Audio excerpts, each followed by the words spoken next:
My 21-year-old brother, Andrew, stole my debit card while I slept and blew $9,000 on frivolities. My mother, Sharon, defended him, saying he was just a kid. I didn't argue, so I simply called the estate lawyer and set a trap they never saw coming. The account he drained wasn't mine, it was the one that would cost him his $250,000 inheritance. This is where the story truly begins, and you won't want to miss what happens. Make sure you're subscribed to see it through to the end. We're always curious. Where in the world are you all watching from today? Let us know in the comments.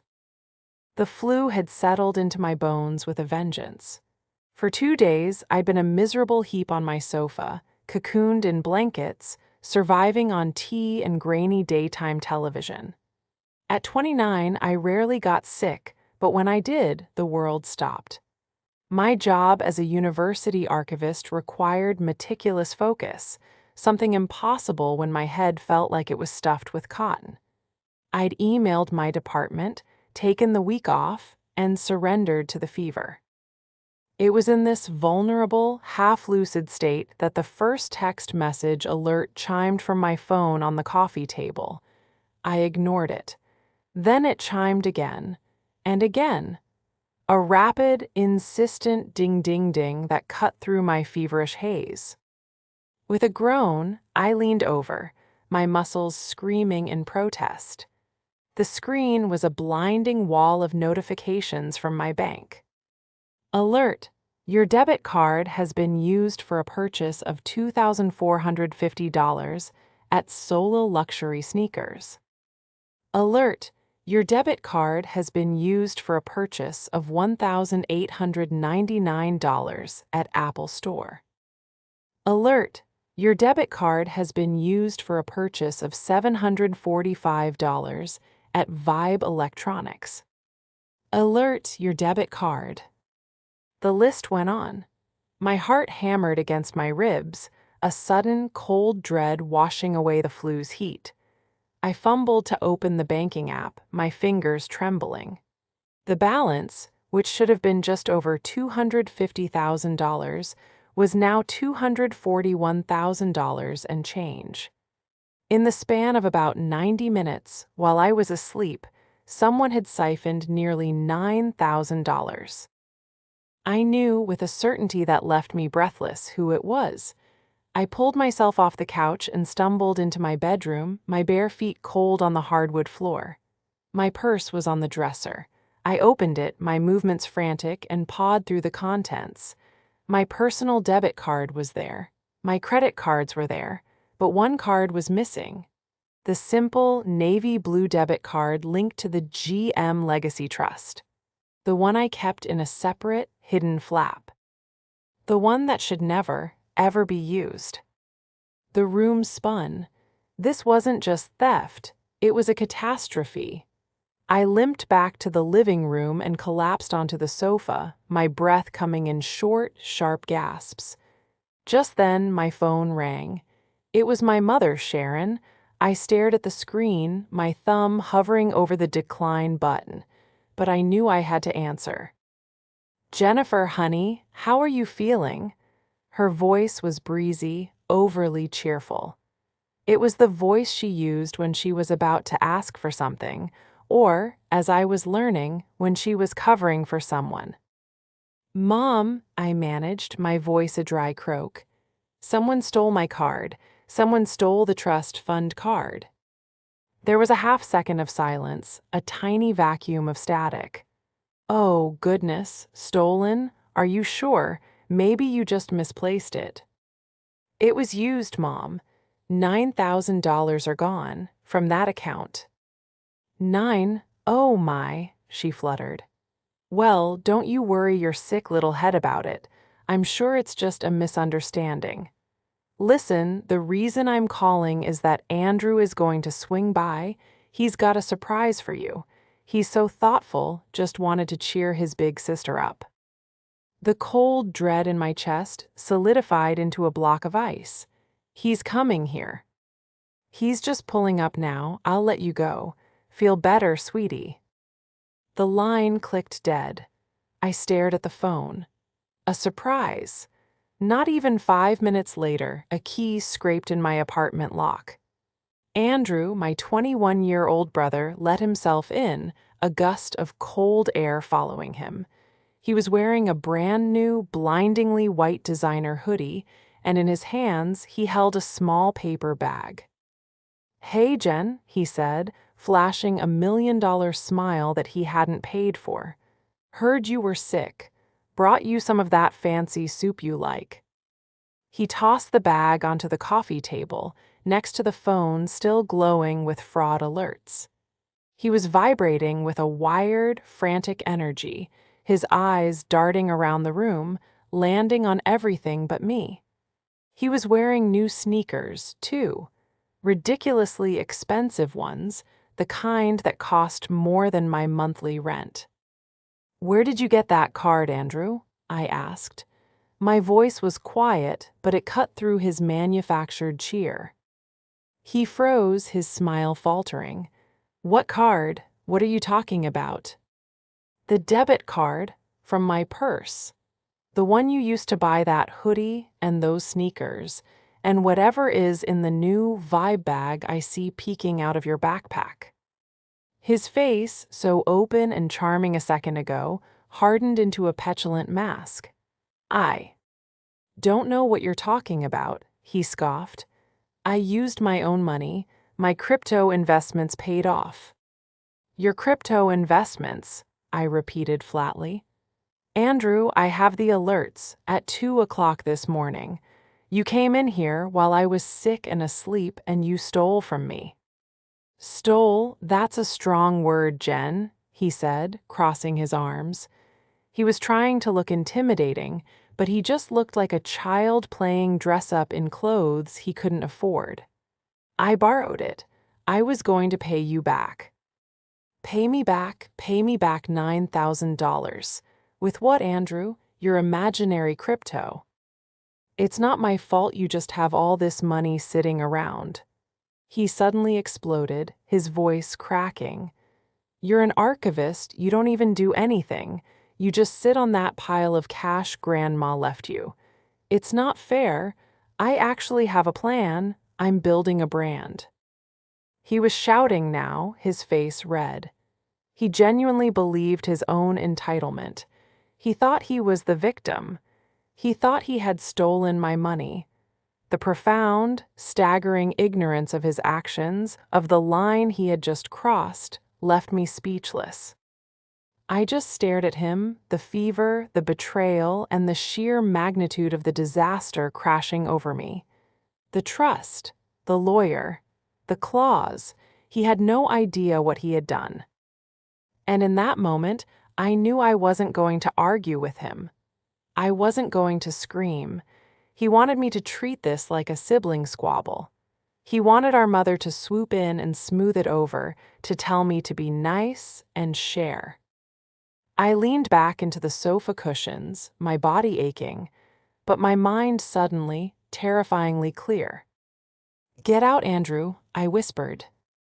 "What? Jen, don't be like that." "Get out of my apartment and leave the soup." He stared at me, shocked by my coldness. He tried to muster one more protest, saw the look in my eyes, and snapped his mouth shut. He grabbed his backpack, the vibe bag spilling open to reveal a new iPhone box, and slammed the door behind him. I sat in the ringing silence for a full minute, the smell of his expensive new cologne hanging in the air. Then I picked up my phone, my fingers no longer trembling, and scrolled past the bank alerts. I found the number I was looking for. Mr. Harrison, our grandmother's estate attorney. Andrew thought he had stolen $9,000 from his sister. He had no idea he had just forfeited $250,000. The betrayal was worse than the diagnosis itself. The hours after Andrew left were a blur of adrenaline and sickness. The fever spiked again, but this time it felt different. It was a cold, clarifying anger that burned away the mental fog. I made 2 phone calls. The first was to the bank to report the card stolen and have it immediately frozen. The woman on the fraud protection line was sympathetic, her voice dripping with concern. "Oh, you poor thing, $9,000 is a nightmare. We'll start an investigation right away." Since it was used with a PIN, it might be difficult. Was it a family member? "Yes," I said, my voice hollow. "It was, but I don't want to press charges. I just need the account locked. Permanently." I was lying, of course. I knew the PIN. I had given it to Andrew years ago in a moment of misplaced trust. "Just in case of an absolute emergency, Andy," I had told him, "if you can't reach me and you or Mom are in the hospital." I'd even written it down and tucked it in his wallet, a wallet I had bought him. The thought of him, sick with the flu, sneaking into my apartment at 2 a.m., using my key, tiptoeing into my room, and carefully extracting that card from my purse. It made me want to be sick for an entirely different reason. My second call was to Mr. Harrison. His secretary picked up. "Harrison and Associates, how may I help you?" "I need to speak with Mr. Harrison," I said, my voice stronger now.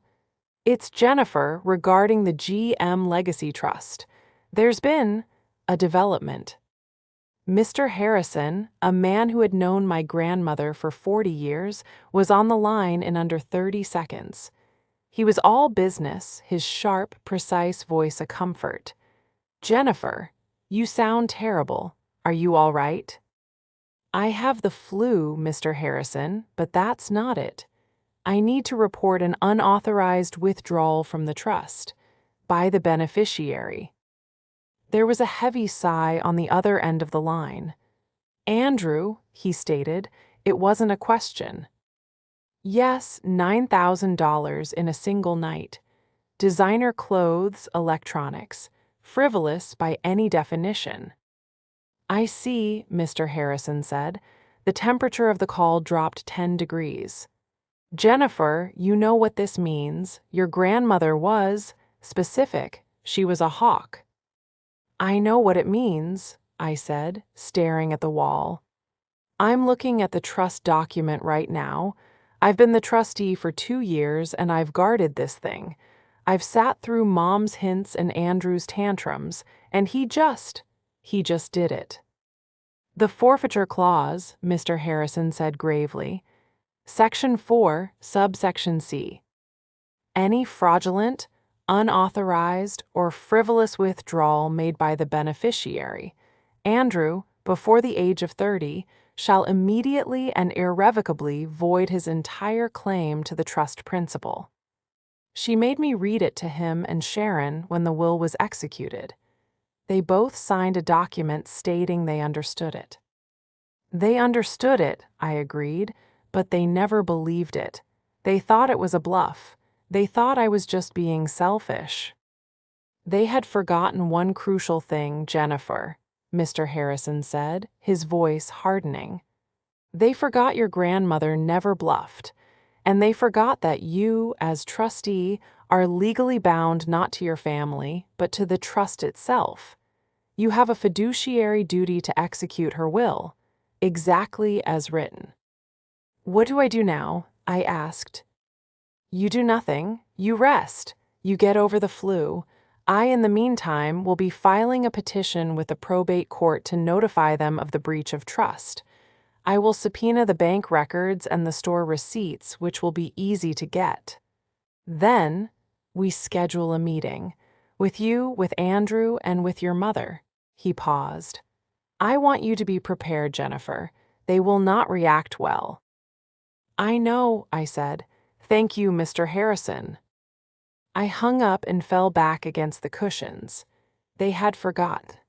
They had forgotten who my grandmother was. They thought she was just a sweet old lady who left them some money. They forgot she was the woman who built a real estate empire from nothing, who could spot a liar from a mile away, and who loved her family but was not blind to their flaws. And they had definitely forgotten that I was her granddaughter. The rest of the day was quiet. My phone buzzed with texts from my mother. Andrew is very upset. You really hurt his feelings, Jennifer. Followed by, he said he was going to pay you back. You know how he is with his projects. You should be more supportive. And finally, he's just a kid, Jen. You have so much and he has nothing. You need to stop overreacting and call him. I read each message, my thumb tracing the screen, and I felt nothing. The emotional tap I had spent my entire life leaving open for them, the one that poured out empathy, excuses, and my own savings to cover their emergencies, had just run dry. He's just a kid. A 21-year-old kid who had just committed grand larceny. My mother, Sharon, was the architect of this. Andrew was just her masterpiece of entitlement. I thought back to every time she'd borrowed a few $100s from me to cover his credit card bill. Every time she'd convinced me to co-sign a lease he'd eventually break. He just needs a little help getting on his feet, honey. It's so much harder for young men these days. This time was different. I wasn't going to call. I wasn't going to smooth things over. I was going to follow the instructions of the trust. I was going to do my duty. They thought I was just the quiet, mousy older sister, the boring archivist. They thought I was weak. But they had forgotten one crucial thing. An archivist knows exactly where every document is, understands every binding, and, above all, respects the permanent, unchangeable nature of the written word. My grandmother, Grace, was the bedrock of my life, while my mother, Sharon, was a whirlwind of emotional drama and financial instability. Grace was the calm, steady center. After my father left, Sharon moved us in with Grace for just a few months. We never left. Grace's house, a sturdy Victorian she'd bought with her own money, became my sanctuary. She was the one who instilled in me a love of history, of books, of the quiet power of facts. She taught me to be meticulous, to be responsible, and to be wary of charm without substance. "Charm is cheap, Jennifer," she'd say, peering at me over her glasses. "But integrity, that's priceless, and your mother buys charm on credit." Grace saw Sharon's enablement of Andrew from the day he was born.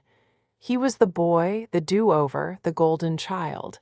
While I was given chores and expected to get a part-time job at 16, Andrew was given, well, anything he wanted. When he broke a neighbor's window, Sharon told them I must have distracted him.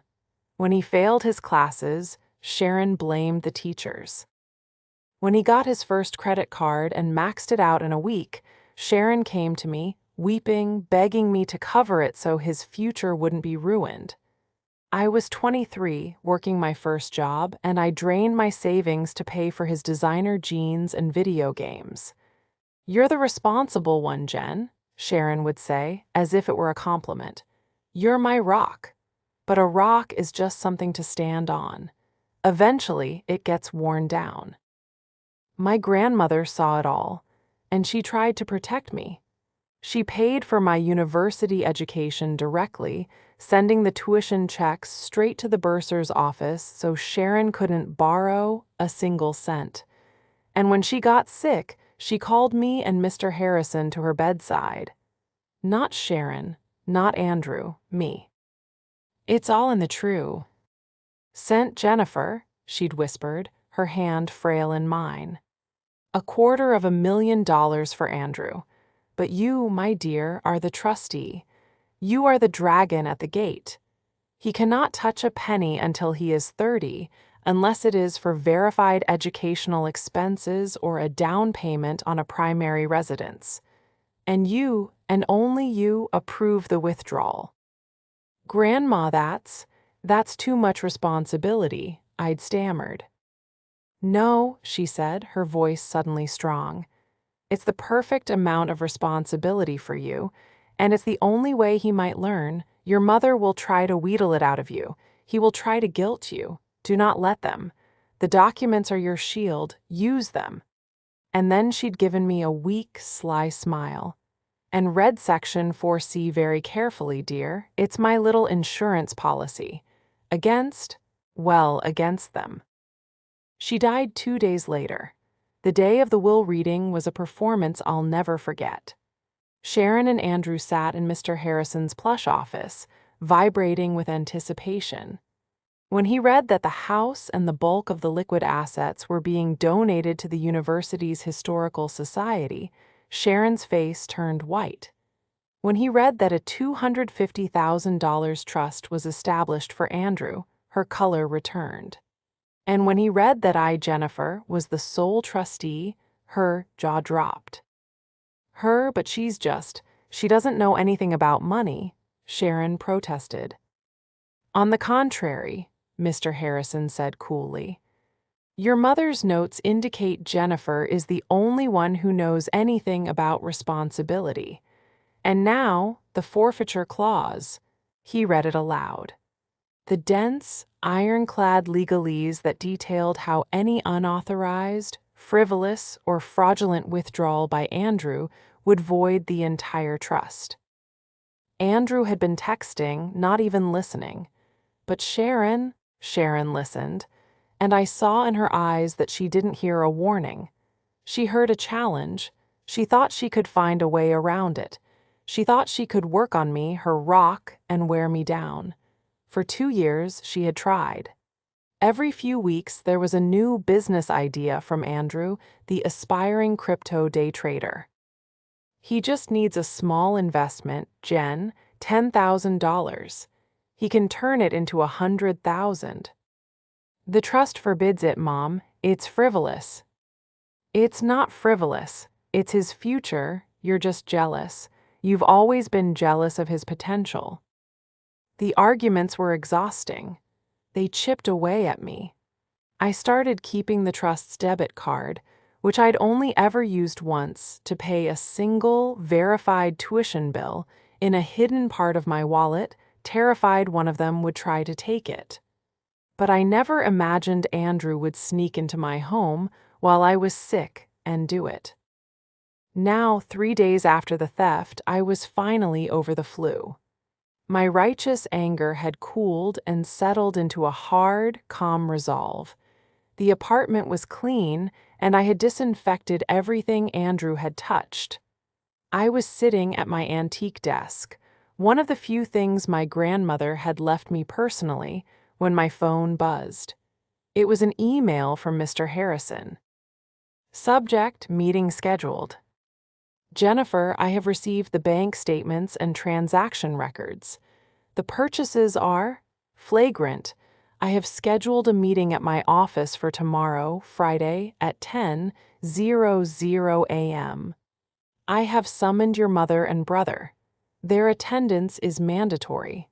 Please be prompt." I closed the laptop. I felt a strange, hollow calm. This wasn't just about Andrew's business ideas anymore. This was about Sharon. She was the true antagonist. Andrew was just her poorly aimed weapon.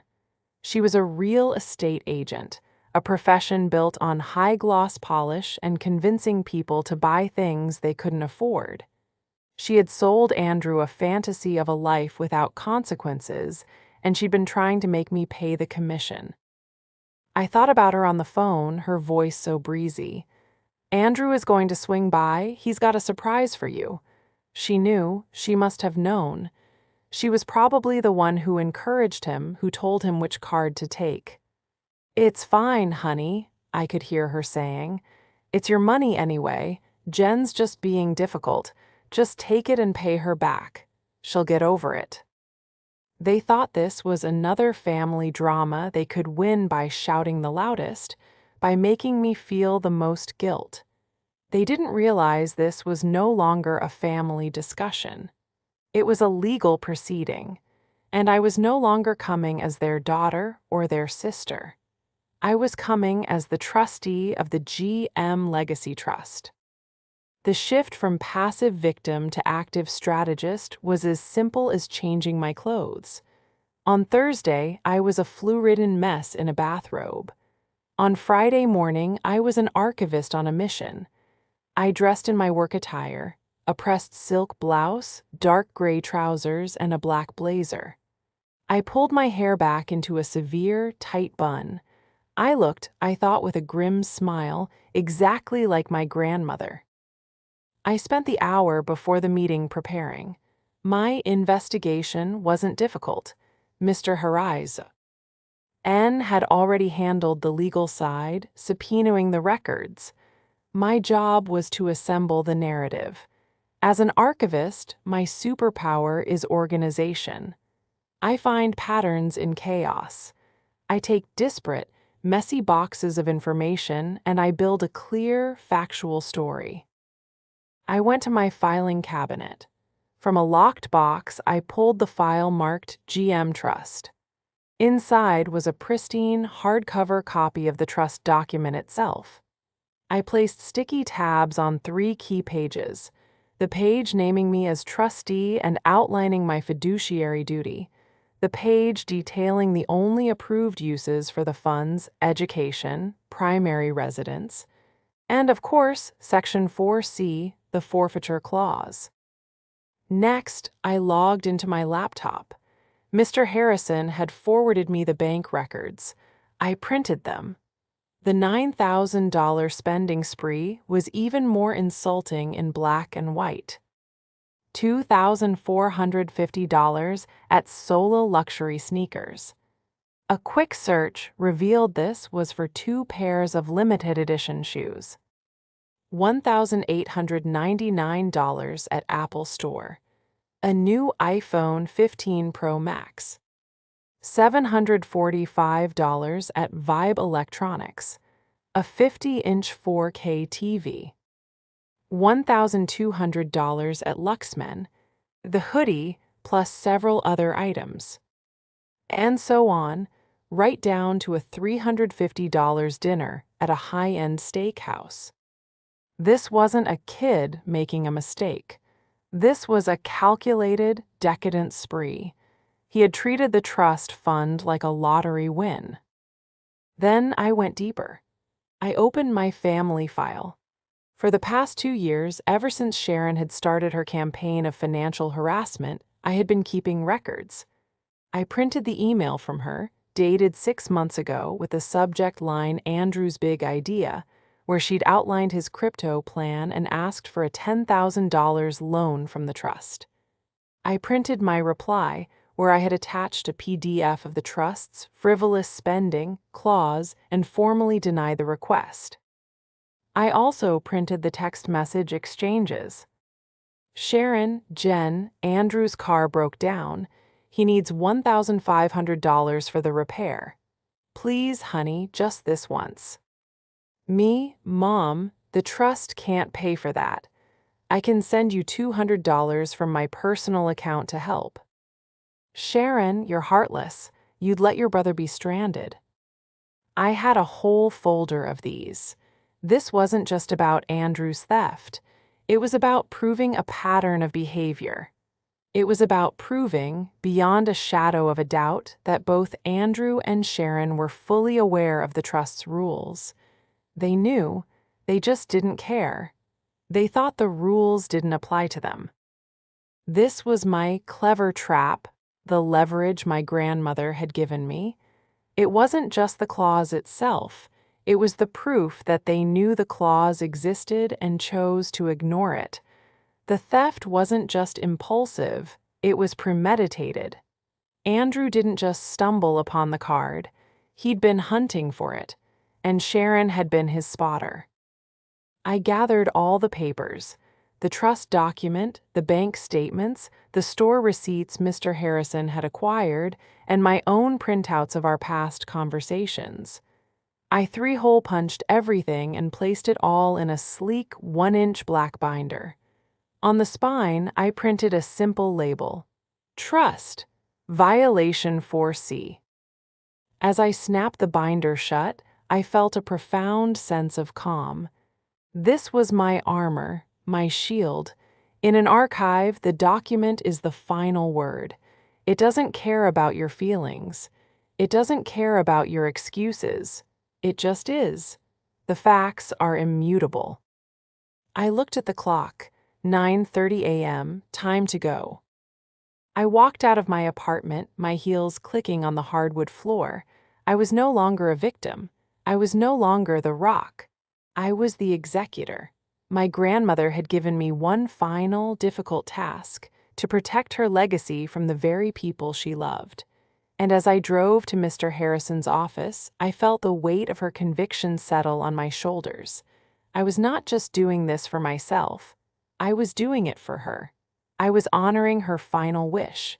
The investigation was over. The confrontation was about to begin.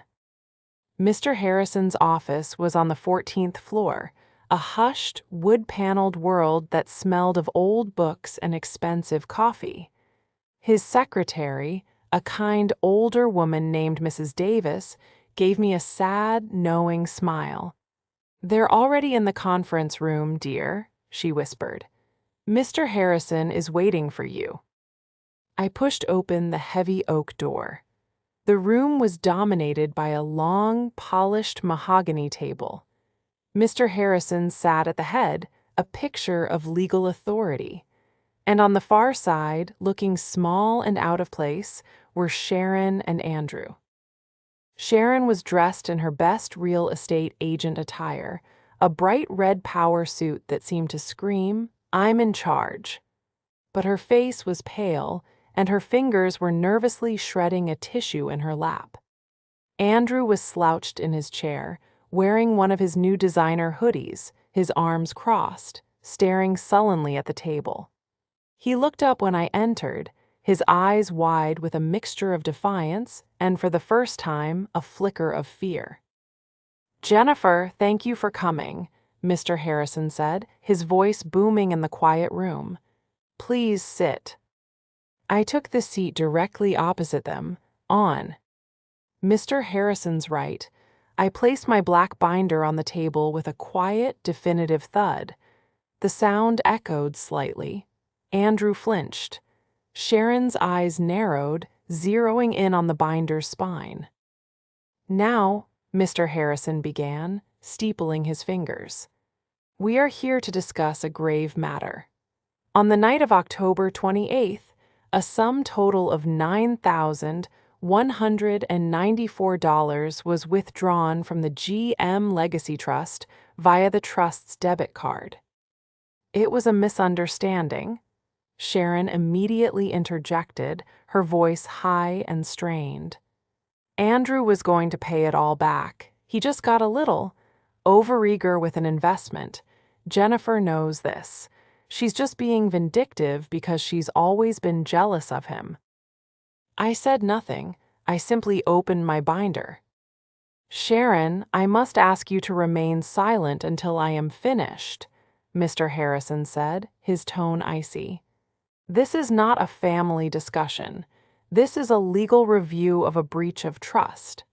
Andrew," he said, fixing my brother with a stare, "did you or did you not take the debit card from your sister's purse and make these purchases?" Andrew sank lower in his chair, his face flushing red. "She wasn't using it," he mumbled. "It's my money anyway. Grandma left it for me." "Wrong," I said. My voice was low and clear, and it silenced the room. Both of them stared at me. "What did you say?" Sharon snapped. I turned to the first tab in my binder. "I said, wrong," I repeated, looking directly at Andrew. "Grandmother did not leave you any money. She left money in a trust that I am legally bound to manage according to her explicit written instructions. It is not your money. It is the trust's money, and you, as the beneficiary, have zero access to it until you are 30, unless I approve a withdrawal for education or housing. That is the law." "Don't you dare quote the law at us, Jennifer." Sharon stood up, her chair scraping back. "This is a family matter. You're trying to steal your brother's inheritance." "On the contrary, Sharon," Mr. Harrison cut in, his voice sharp as a razor, Jennifer is the only person in this room protecting that inheritance, or rather she was. He picked up a sheaf of papers. These are the bank statements, and these are the store receipts. Solo luxury sneakers. Luxmen. Andrew, would you categorize these purchases as educational expenses? Andrew said nothing, just stared at his new, very expensive shoes. This is ridiculous, Sharon huffed, sitting back down. So he made a mistake. He's just a kid. He'll apologize, we'll pay the money back, and you can just unfreeze the card. Jennifer, tell him we'll pay it back. I'll get a loan. It doesn't matter, I said softly. What do you mean, it doesn't matter? She demanded. I turned to the second tab in my binder and pushed it across the table toward them. It was the printout of the email from 6 months ago. My email, formally denying their request for crypto money with a relevant clause from the trust attached. You knew the rules, I said, my voice void of all emotion. You knew the trust forbade frivolous spending. You knew I, as trustee, had already denied this exact type of withdrawal, and you did it anyway. That makes this mistake, as you call it, not just a mistake. It makes it fraud. The word fraud hung in the air. Andrew's head snapped up. Sharon went white. Fraud, she whispered. You wouldn't send your own brother to jail, would you? I don't have to, I said.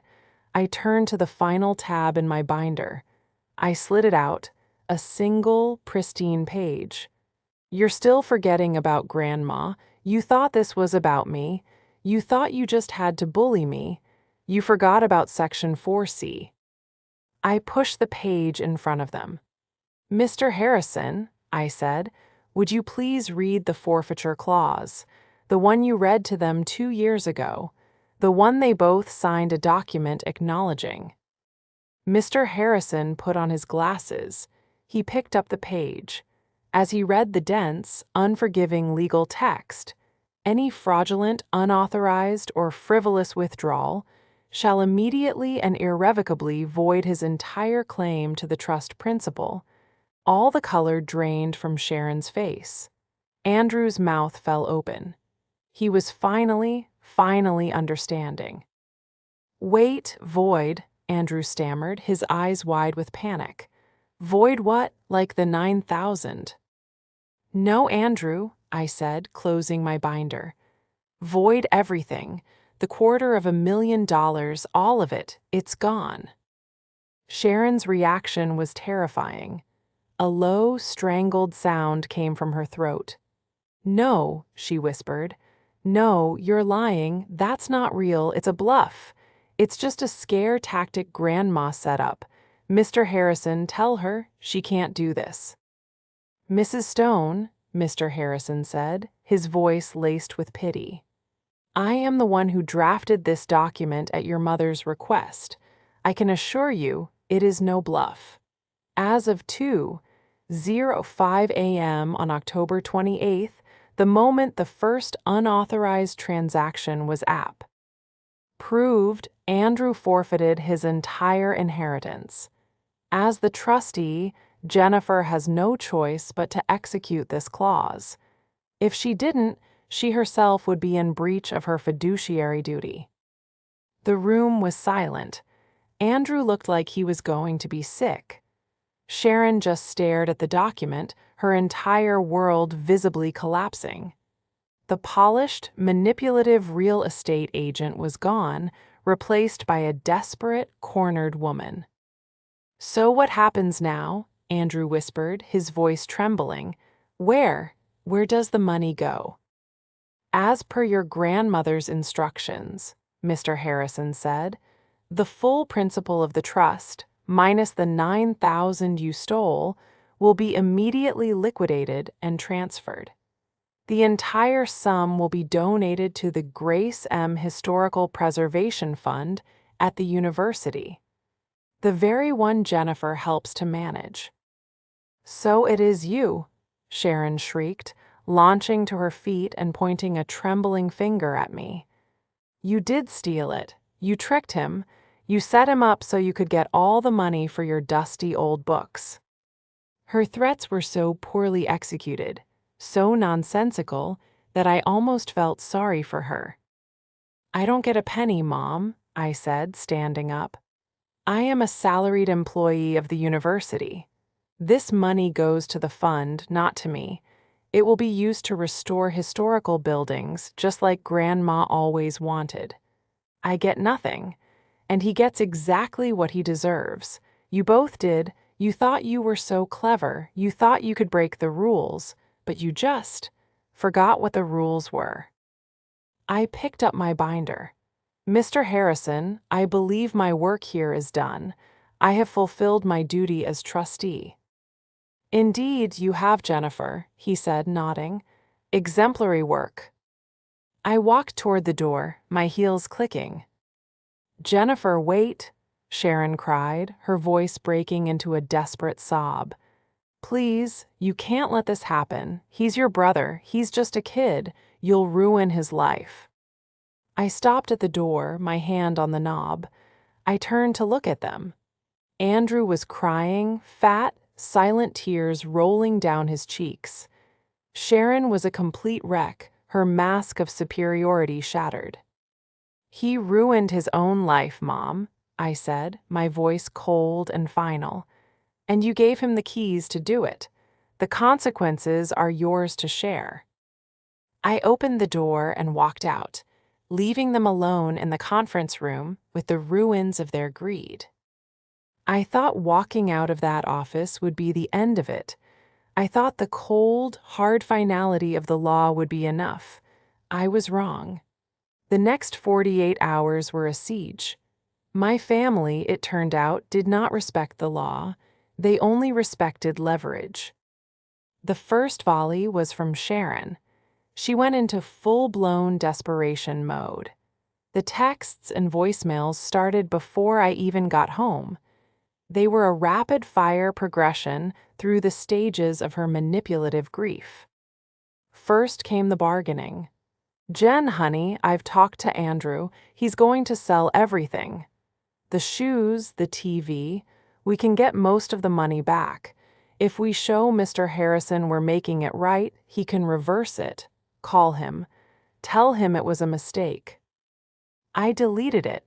Mr. Harrison couldn't reverse an irrevocable trust. Then came the guilt. "I can't believe you would do this to your own family. After all I've done for you. I put a roof over your head. Your grandmother would be ashamed of you, Jennifer.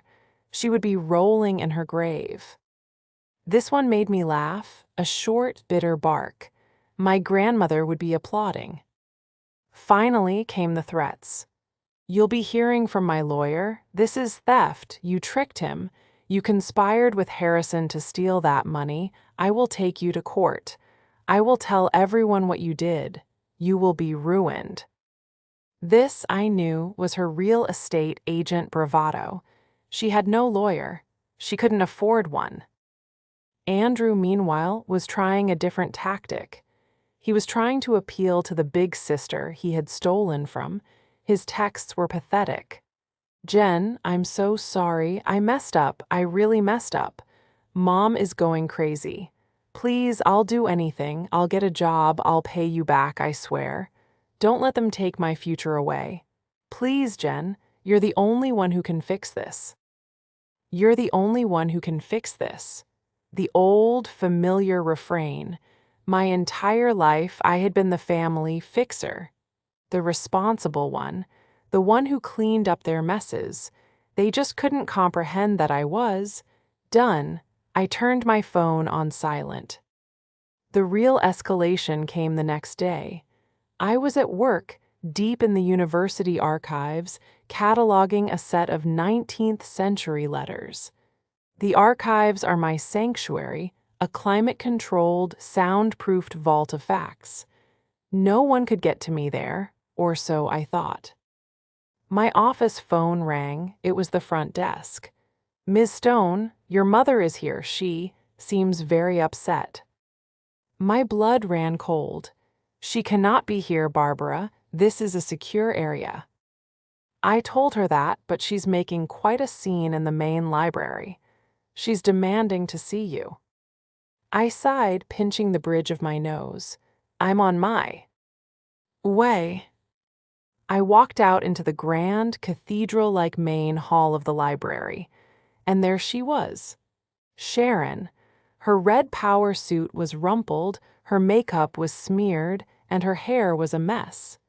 She was standing at the main circulation desk, shouting at a poor student worker. I know she's in there. Tell her to come out. This is my daughter. Mom, I said, my voice echoing in the vast space. She spun around. The moment she saw me, her face crumpled and she launched into her final, most powerful performance, the public breakdown. Jennifer, she wailed, rushing toward me and grabbing my arms. Students looked up from their books. Jennifer, you have to stop this. You are destroying us. You are destroying your brother. Mom, you are making a scene, I said, my voice low, trying to pull my arms free. You need to leave. This is my workplace. I don't care. I won't leave until you fix this, she sobbed, clinging to me. He's a good boy, Jen. He made a mistake. You can't ruin his whole life over a mistake. And there it was, the word that had protected him his entire life, the magic eraser for all his transgressions. He wasn't a criminal. He was just a kid who made a mistake. I stopped pulling. I looked my mother dead in the eyes. Her face was a mask of tragic desperation, but her eyes were hard and calculating. She was using this, all of it. The public humiliation, the tears, she was trying to break me. A mistake, I said, my voice quiet but carrying, is spilling a cup of coffee. A mistake is forgetting to pay a bill, sneaking into your sister's home, stealing her debit card, and spending $9,000 on luxury goods isn't a mistake. It's a crime. How dare you, she hissed, her tears miraculously drying up. And it's not me who is ruining his life, I continued, my voice getting stronger. It's you. You are the one who told him he was entitled to that money. You are the one who told him rules don't apply to him. You're the one who told him to come to my apartment, aren't you? You probably told him which card to take. You thought it was my personal savings, didn't you? You thought I'd just roll over and cry and you'd promise to pay me back later.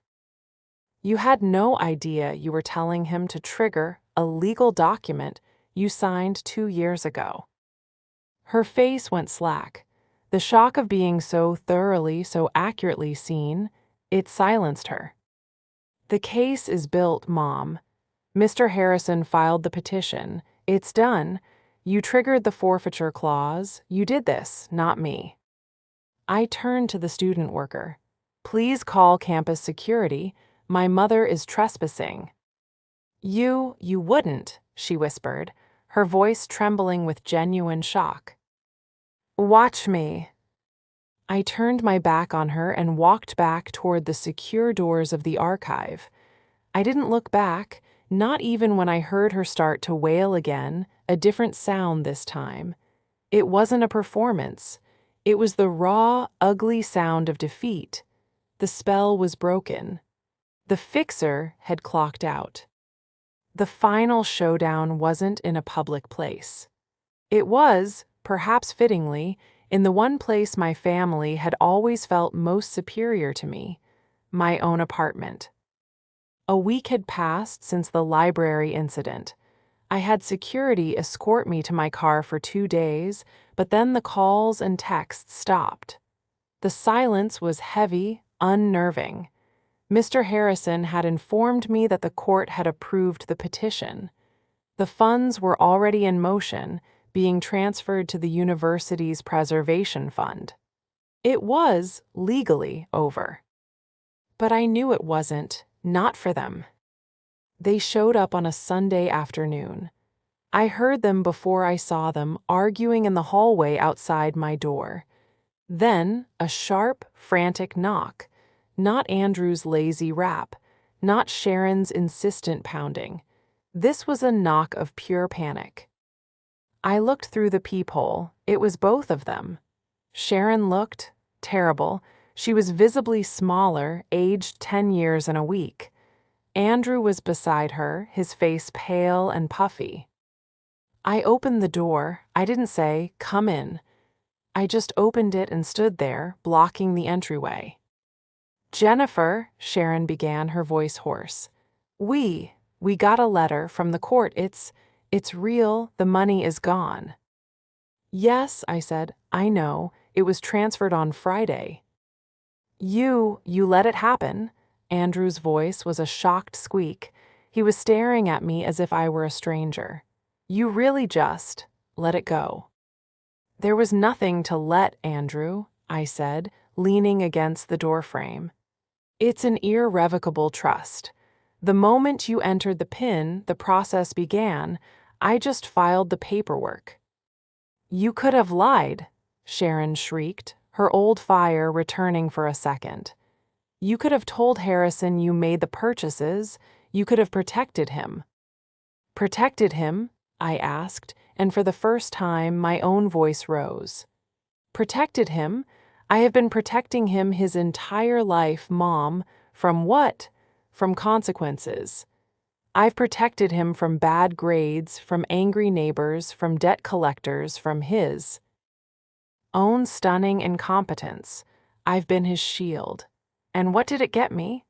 A brother who thinks it's okay to steal from me while I'm sick in bed. What did it get him? A 21-year-old kid who has never worked a day in his life, who has zero skills, and who just threw away a $250,000 safety net on sneakers. Don't you talk about him like that. Sharon lunged forward, but I didn't flinch. No, you're going to listen. Both of you came here, you're going to listen. I pointed a finger at Andrew. You're not a crypto trader. You're not an influencer. You're an unemployed college dropout living off his mother, who in turn is living off her daughter. You're a leech. And you, I said, turning to my mother, you're the one who raised him to be this way. You're the one who told him he was a genius, that he was special, that he deserved the world, and that boring, responsible Jennifer should be the one to pay for it. You ruined him, Mom, not me, you. They were both stunned into silence, shocked by the venom. The quiet, mousy archivist was gone.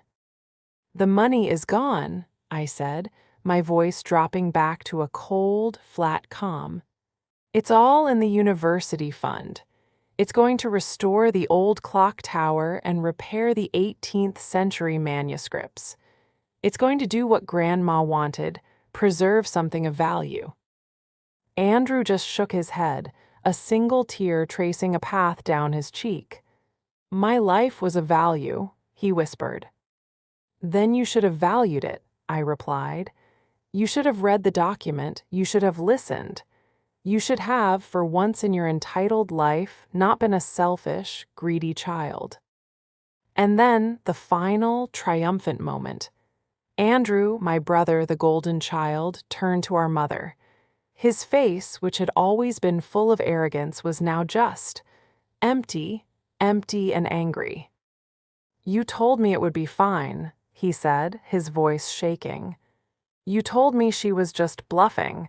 You told me it was my money. You told me to take it." "Andrew, baby, I thought," Sharon stammered, reaching for him. "You thought," he screamed, pulling away from her. "You thought, you cost me everything, you ruined my life." "I was trying to help you," she cried. "You never help me, you just make things worse." He turned and stormed down the hallway, slamming his fist against the wall as he went. He didn't look back. Sharon stood there, frozen, watching him go. She had lost. She had lost the money, but more importantly, she had lost him. the adoring, dependent golden child she had built her entire identity around. He was gone, and he finally saw her for what she was, the architect of his ruin.